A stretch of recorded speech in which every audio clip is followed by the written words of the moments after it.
The Guardian të pak ditëve më parë, ku ambasadori i Shqipërisë në Mbretërinë e Bashkuar, Uran Ferizi, denoncon demonizimin e shqiptarëve në diskursin politik dhe mediatik në Britanik, duke argumentuar se ata po bën kurban për dështimet e sistemit të emigracionit atje.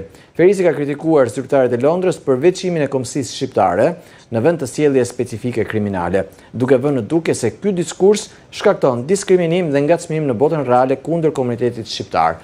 Pra ideja me pak fjalë është në vend të demonizohet individi që kryen një palishmëri apo një krim, demonizohet një kombësi e tërë. Si është situata atje konkretisht? Ju që ndoshta e përjetoni në lëkurën tuaj. Martini. Okej. Shiko. Nuk mund flasim për një situatë, të më thirrë që themi që ka një situatë për ku ndihesh jo mirë, ku ndihesh i diskriminuar, ku ndihesh i larguar apo që nuk të jepën mundësi. Nuk flitet për diçka të tillë. Do të kemi parasysh që politika që ka gjetur një etni apo një tjetër aty ku ka qenë pika më dobët apo pika si thuash më lehtë në fakt nga njëra anë për ta përdorur për diçka të tillë. Dhe në këtë rast për disa vite janë gjetur shqiptarët diku për fajin tonë dhe diku e kanë shfrytzuar dhe ata si një mundësi që të dalin kundra jo shqiptarëve në veçanti, por kundra të huajve, pa pasur frikën se do të akuzohen si racist. E kam fjalën këtu se nëse do dilnin kundra një etnie tjetër, për shembull, themi Pakistanit apo Indisë apo të tjera, do kishte pasur më probleme për politikën britanike apo për një pjesë të politikës britanike cila do qoftë ajo. Dhe me Shqipërinë ka qenë paksa më e lejueshme.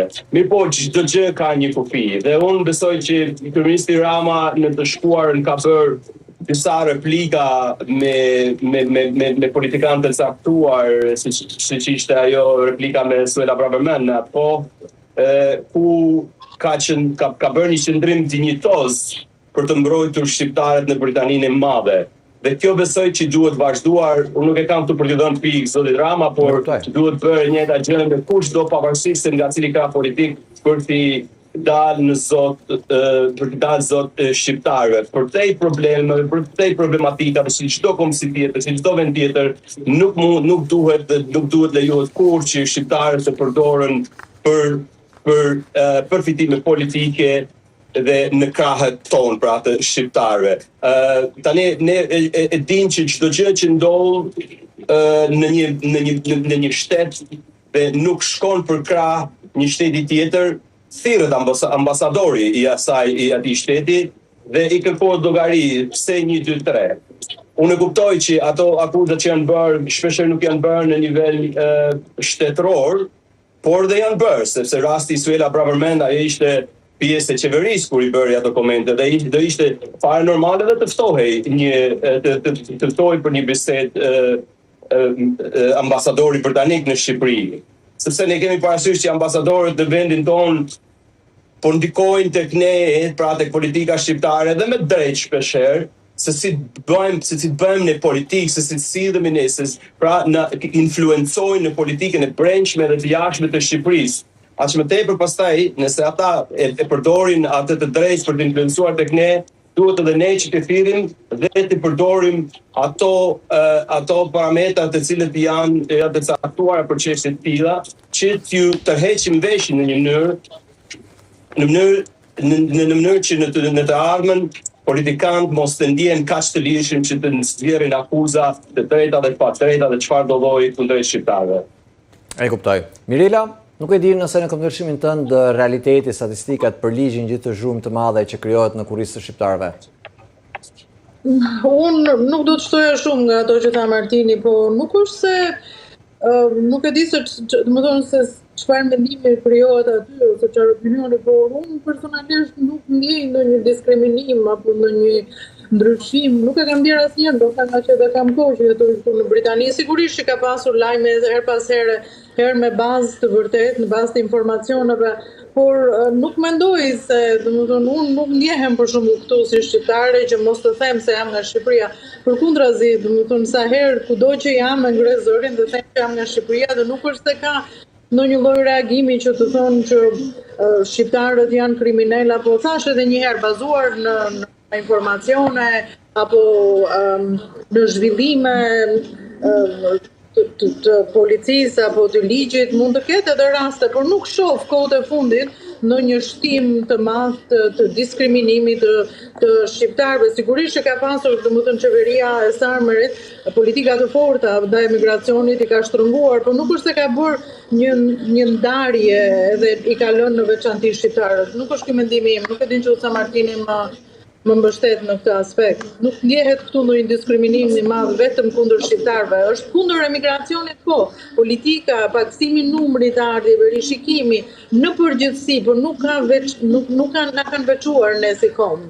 Le të mos i zmadhojnë gjërat, mendoj unë. E kuptoj, duket që Martini ishte dakord me ty, por më lejoni vetëm të shtoj një element tjetër, meqense citova ambasadorin Uran Ferizi, ambasadori i Shqipërisë në Londër, një tjetër reagim që sot kam përshtypjen është i ditës fundit, sepse është përcjellur sot në median këtu në Shqipëri, ku ambasadori në një tjetër reagim për mediat britanike shprehet kritik sa i përket sistemit të vizave angleze dhe si pasojë, thekson ai, pikërisht në këtë shkrim, shqiptarët detyrohen të përdorin kanale ilegale për të futur në Mbretërinë e Bashkuar. Pra, ideja është, shikoni, pak ditë më parë ishte ambasadori i Londrës në Shqipëri, që ishte në një intervistë në A2 CNN, dhe një nga pyetjet që ju bën ambasadorit ishte pikërisht kjo. Mos ndoshta regjimi i vizave, mënyra se si funksionon viza këtu në Shqipëri për të shkuar rregullisht në Britaninë e Madhe mos është ndoshta shumë strikte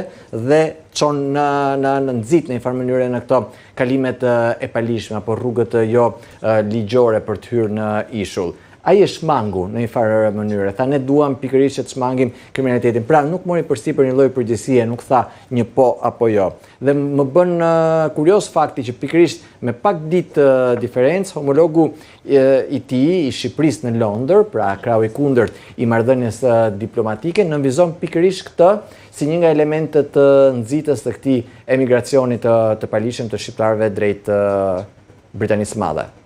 Martin, nuk di nëse dohet të shtohet diçka. Ose Mirela, vazhdo, kur s'ta shumë. Nga një pasazh për të dy sepse jemi në fund. Okej, Mirela. Ajo që doja të thosha unë është që absolutisht është shumë i vështirë procesi i marrjes së një vize për të ardhur në Britaninë e Madhe. Të e dim të gjithë, e dim nga eksperiencat e miqve tanë, shokëve tanë, familjarëve tanë. Domethënë që përveç është bërë shumë e vështirë se çka qenë më përpara përveç të anës financiare. Dhe unë mendoj personalisht që absolutisht një nga arsyet që njerëzit vinë ilegalisht është sepse nuk kanë mundësi që të vinë këtu në Angli në mënyrë të ligjshme. Sepse nëse një njeri do që të vi këtu të vizitojë Anglinë apo për një arsye, jo vetëm që i duhet një proces shumë i gjatë dhe një shumë e madhe parash, po nuk i jepet viza dhe humbet edhe paratë, nuk i jepet fare shpjegim. Martin? Tani, do të ndaloj kjo, do të zvogëloj kjo numrin e kriminalitetit, ata persona që duan të vinë të merren këtu me mënyrë ilegale, do vinë me vizë, sa nuk mund t'i përgjigjem, por unë mendoj që do të ndihmoj. Në qoftë se do të lehtësohej procesi i dhënies së vizave në mënyrë që shqiptarët ashtu si gjithë të tjerët, në qoftë se duan të vinë, domethënë të vizitojnë Anglinë, të kenë mundësinë dhe të ketë një rrugë më e lehtë të dhënies së vizës për hyrjen këtu në Angli, në Mbretërinë e Bashkuar.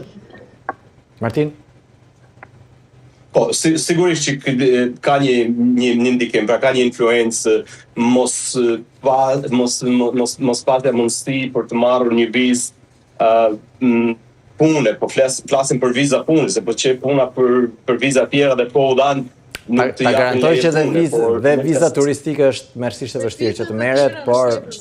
Po dhe ajo është e vështirë. Pra kjo sigurisht që ka një ndikim të madh. Unë do thoja që nëse do ishte më lehtë për të marrë viza, një pjesë e madhe e atyre që mbase janë shumë të nevojshëm për Britaninë e Madhe si krah pune, do kishin mundësinë që të vinin në Britaninë e Madhe të kontribuonin me taksa, pra që nuk janë të fokusuar tek pjesët kriminale, po themi, apo tek pjesët e tjera të punësve të zeza, apo ku diun. Kështu që ai do ishte një diçka pozitive edhe për shqiptarët, besoj që do ndihmonte edhe Britaninë e Madhe, pasi do i kishte nën kontroll këto njerëz, se pasi e din se kush janë, ku janë dhe ku punojnë e tjera. Në të kundërt të njerëzit që vinë të paligjshëm, normalisht Britania e Madhe nuk ka asnjë të dhënë mbi ta dhe në vetëm mënyrë që bie në kontakt me to është kur diçka ndodh, pra diçka kriminale e cila dhe më pas pasqyrohet edhe në media dhe gjithandej. Por duke pasur parasysh që ato njerëz që e kanë si thuash si një mënyrë jetese mbase deri diku kriminalitetin, ata dhe do ta shfrytëzonin këtë pjesë për të qenë më situaci për qenë më lehtë, për ta bërë më të lehtë punën e tyre për të udhëtuar drejt Britanisë së Madhe, por kjo nuk do të thotë që nuk po e bën gjithsesi, kështu që nuk do ishte një humbje për Britaninë e Madhe. Ata e kanë gjetur gjithsesi rrugën. Bërë më të mundur. Absolutisht, të do të thoja. Dhe ne kemi mbritur në fund, po vetëm lejoni të shtoj edhe vetëm një element tjetër. Lehtësimi një regjimi të vizave do ndihmonte gjithashtu që edhe për autoritetet britanike atje, personi në vend të shkojë ilegalisht, se ti nuk e njeh kush është, ku qëndron, çfarë po bën, nëse lejon të futet në mënyrë të rregullt dhe zyrtare, di si quhet, çfarë moshe ka, ku qëndron, një numër telefoni, di se si ta gjesh dhe si ta kontaktosh. Ndoshta dhe autoritetet, nëse ka qëllime të këqija, edhe autoritetet ndoshta do ta kishin më të lehtë dhe të ishin në dieni të këtij personi dhe se si ta gjenin dhe se si ta kërkonin në të ardhmen. Kam të kaluar çdo minutazh dhe më duhet t'ju falenderoj shumë për kohën që na dedikuat. Mirela Shtëmbari dhe Martin Kiri, shumë faleminderit për gjithë informacionin që përsollët në studion tonë. Ju faleminderit, mersi është. Faleminderit edhe një herë tjetër të dyve. Ne do të shkëputim pak publicitet dhe rikthehemi përsëri.